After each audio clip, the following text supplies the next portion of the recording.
La ville est cernée par les montagnes et il y a toujours un jeu avec la lumière entre les nuages qui arrivent en milieu d'après-midi et ça donne des lumières changeantes qui sont assez impressionnantes.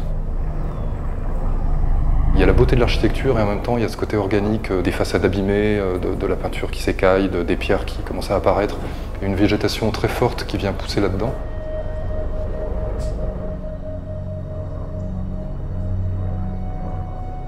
J'ai toujours voyagé d'une manière assez spontanée, sans me préparer, et mon travail fonctionne un peu sur le même procédé.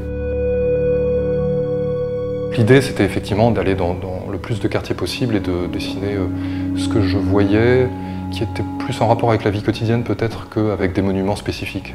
J'ai dessiné des lieux, je pense, qui figurent plus le quotidien.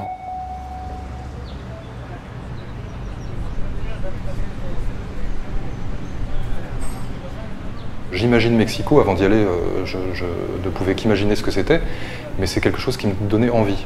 Et ensuite, effectivement, une fois sur place, je me suis aperçu que j'avais pas eu tort, parce que ce qu'il y avait à dessiner était très riche, très organique, il y avait une lumière extraordinaire. Et cette architecture baroque qu'on peut trouver de l'époque coloniale, qui est très agréable à dessiner, je sais que c'est quelque chose qui existe dans mon vocabulaire graphique, et je peux dessiner assez directement.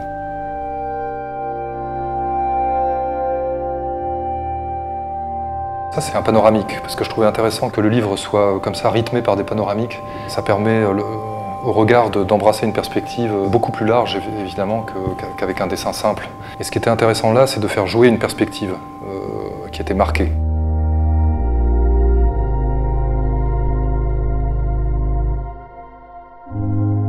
Ça, c'est un dessin qui est particulier, que j'aime bien parce qu'il ne montre pas grand-chose du lieu dans lequel j'étais.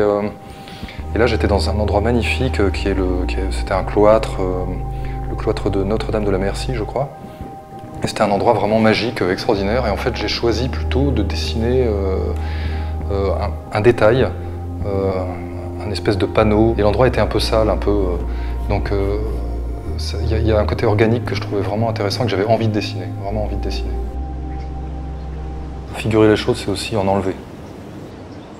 Le fait de pouvoir mettre ce qui est dessiné en valeur par le blanc du papier derrière que je laisse. En fait, il y avait des bâtiments derrière que j'ai choisi de ne pas dessiner parce que l'image n'aurait pas été cohérente et elle aurait été trop riche et on n'aurait pas pu lire l'architecture du dessin qui me semblait intéressante, d'avoir la façade comme ça, verticale, et le mur de soutien horizontal, et ça donnait une composition intéressante avec les deux arbres comme ça qui cernent le mur et la croix. On est obligé de se mettre en retrait pour voir ça avec un certain recul. Donc le temps du dessin va être différent et on va comprendre la ville de manière différente par une lecture du temps qui est beaucoup plus lente. En fait, ça, c'est une rue qui n'existe pas. C'est des croquis recomposés, c'est-à-dire qu'ici, il y avait juste l'arbre, j'ai installé de la pluie, en fait, un système de hachure comme ça, de pluie, qui a permis aussi de faire jouer un petit peu mon imagination et mon souvenir par rapport à l'ambiance qu'il y avait.